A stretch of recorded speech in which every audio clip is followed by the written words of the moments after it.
ମୋ ଉପକାରୀ ବଗିଚା। ଆମ ରାଜ୍ୟର ବିକାଶ ଲକ୍ଷ୍ୟ ସହିତ ପ୍ରମୁଖ ସାମାଜିକ ଏବଂ ଅର୍ଥନୈତିକ ଲକ୍ଷ୍ୟ ହାସଲ ପାଇଁ ପୁଷ୍ଟି ସାଧନ ଏକ ପ୍ରମୁଖ ମୂଳଦୁଆ।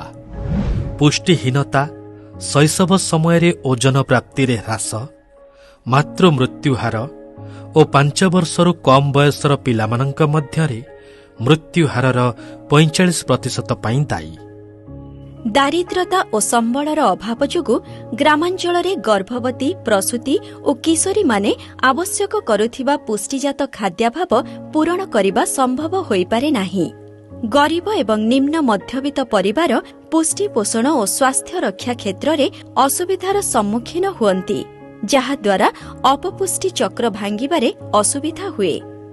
ଏହିସବୁ ସମସ୍ୟାଗୁଡ଼ିକର ସମାଧାନ ପାଇଁ ମନରେଗା ଅଧୀନରେ ଘରବାଡ଼ି ବଗିଚାରେ ଫଳ ଓ ପନିପରିବା ଉତ୍ପାଦନ କରିବାକୁ ମୋ ଉପକାରୀ ବଗିଚା ପ୍ରକଳ୍ପ କାର୍ଯ୍ୟକାରୀ କରିବା ପାଇଁ ନିଷ୍ପତ୍ତି ନିଆଯାଇଛି, ଯାହା ଗର୍ଭବତୀ, ପ୍ରସୂତି ଓ କିଶୋରୀମାନଙ୍କ ଦୈନିକ ଖାଦ୍ୟ ଓ ପୁଷ୍ଟି ପୋଷଣ ଆବଶ୍ୟକତାକୁ ପୂରଣ କରିବାରେ ଗୁରୁତ୍ୱପୂର୍ଣ୍ଣ ଭୂମିକା ତୁଲାଇବ।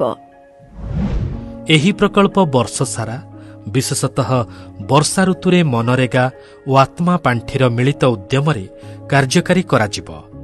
ଓଡ଼ିଶା ଜୀବିକା ମିଶନ ତରଫରୁ ପରିବାର ପିଛା ପରିବା ମଞ୍ଜି ଓ 2ଟି ଲେଖାଏଁ କଦଳୀ ଚାରା ଓ ମନରେଗା ତରଫରୁ ଅନ୍ୟ ଉପାଦାନଗୁଡ଼ିକ ଯୋଗାଇ ଦିଆଯିବ।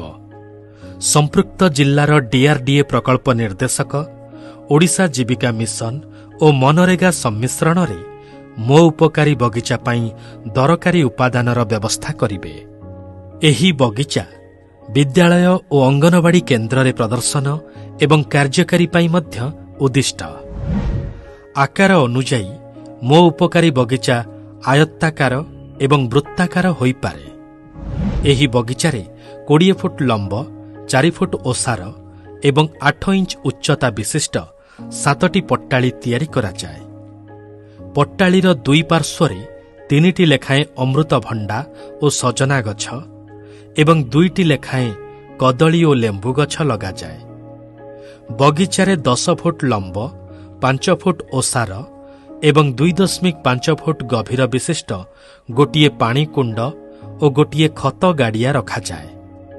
ଚାରିପାଖରେ 1 ଫୁଟ ଓସାର ଏବଂ 1 ଫୁଟ ଗଭୀର ବିଶିଷ୍ଟ ପାଣି ଯିବା ପାଇଁ ଗୋଟିଏ ରାସ୍ତା ରହିବ, ଯାହା ପାଣି କୁଣ୍ଡ ସହ ସଂଯୋଗ କରାଯାଏ। ବଗିଚାରେ 1.5 ଫୁଟ ବ୍ୟାସାର୍ଦ୍ଧ ଏବଂ 1 ଫୁଟ ଗଭୀର ବିଶିଷ୍ଟ 4ଟି ବୃତ୍ତାକାର ମନ୍ଦା କରାଯାଇ ଲତା ଜାତୀୟ ପରିବା ଗଛ ଲଗାଯାଏ। ବଗିଚା ପାଇଁ 43 ମିଟର ଲମ୍ବା ସବୁଜ ବାଡ଼ ଏବଂ ଗୋଟିଏ ବାଉଁଶ ତିଆରି ଗେଟ୍ର ବ୍ୟବସ୍ଥା ହେବା ଆବଶ୍ୟକ। ପ୍ରତି ମୋ ଉପକାରୀ ବଗିଚା ତିଆରି ଦ୍ୱାରା ପ୍ରାୟ 33 ଦିନର ଅଣକୁଶଳୀ ଶ୍ରମ ଦିବସ ସୃଷ୍ଟି କରାଯାଇପାରିବ। ମନରେଗା ଅଧୀନରେ ମୋ ଉପକାରୀ ବଗିଚାର ବିକାଶ ପାଇଁ ପଞ୍ଚାୟତ ସମିତି ଏବଂ ଗ୍ରାମ ପଞ୍ଚାୟତ ହେଉଛନ୍ତି ମୁଖ୍ୟ କାର୍ଯ୍ୟକାରୀ ସଂସ୍ଥା। ମୋ ଉପକାରୀ ବଗିଚା କାର୍ଯ୍ୟକ୍ରମ ଅଧୀନରେ 30ଟି ଜିଲ୍ଲାର 5 ଲକ୍ଷ ଗ୍ରାମୀଣ ପରିବାରକୁ ଅନ୍ତର୍ଭୁକ୍ତ କରାଯିବ। ମହିଳା ଓ ଶିଶୁ ବିକାଶ ଏବଂ ମିଶନ ଶକ୍ତି ବିଭାଗର ICDS କାର୍ଯ୍ୟକ୍ରମର ହିତାଧିକାରୀମାନଙ୍କୁ ଏହି ଯୋଜନାରେ ପ୍ରାଥମିକତା ଦିଆଯିବ।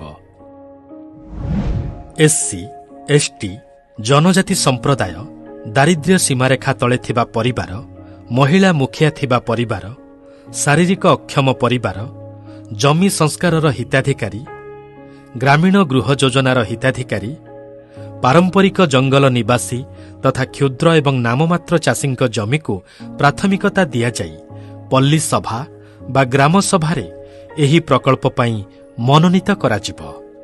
ମୋ ଉପକାରୀ ବଗିଚାର ଉପକାରିତା ମଧ୍ୟରେ 4 ଜଣିଆ ପରିବାର ପାଇଁ ଦୈନିକ 1 କିଲୋଗ୍ରାମ ଫଳ ଓ ପରିବା ଉତ୍ପାଦନ, ଖାଦ୍ୟ ନିରାପତ୍ତା, ପୁଷ୍ଟି ପୋଷଣ, ସ୍ୱାସ୍ଥ୍ୟ ଏବଂ ଆର୍ଥିକ ନିରାପତ୍ତା ଓ ଦକ୍ଷତା ବୃଦ୍ଧି କ୍ଷେତ୍ରରେ ସହାୟକ ହେବା, ଗର୍ଭବତୀ, ପ୍ରସୂତି ଓ କିଶୋରୀମାନଙ୍କ ପୁଷ୍ଟିହୀନତା ଦୂର କରିବା, ବଗିଚାରେ ଅତିରିକ୍ତ ଉତ୍ପାଦନ କିମ୍ବା ଅଦିନିଆ ଉତ୍ପାଦନ ଦ୍ୱାରା ଗ୍ରାମୀଣ ନିଯୁକ୍ତି ବୃଦ୍ଧି, ଖାଦ୍ୟର ବିବିଧତା ଦ୍ୱାରା ଉତ୍ତମ ପୁଷ୍ଟି ପ୍ରାପ୍ତିରେ ସହାୟକ ହେବା, ଜଳ ଏବଂ ଆବର୍ଜନାର ପୁନଃଚକ୍ରଣ, ମୃତ୍ତିକା କ୍ଷୟ ନିୟନ୍ତ୍ରଣ, ସ୍ଥାନୀୟ ଜୈବ ବିବିଧତା ଓ ପରିବେଶ ସୁରକ୍ଷା ଆଦି ଉଲ୍ଲେଖନୀୟ। ଗ୍ରାମାଞ୍ଚଳରେ ପୁଷ୍ଟି ସାଧନ କ୍ଷେତ୍ରରେ ମୋ ଉପକାରୀ ବଗିଚାର ଉପକାରିତାକୁ ବିଚାର କରି ଓଡ଼ିଶା ସରକାରଙ୍କ ପଞ୍ଚାୟତିରାଜ ଓ ପାନୀୟ ଜଳ ବିଭାଗ ମନରେଗା ଅଧୀନରେ ଏହି ପ୍ରକଳ୍ପକୁ କାର୍ଯ୍ୟକାରୀ କରିବା ପାଇଁ ପ୍ରୋତ୍ସାହନ ଦେଉଛି। ମନରେଗାରେ ମୋ ଉପକାରୀ ବଗିଚା ଏକ ବରଦାନ। ଚାଲ ମିଳିମିଶି ରାଜ୍ୟରୁ ମୁକ୍ତ କରିବା କୁପୋଷଣ।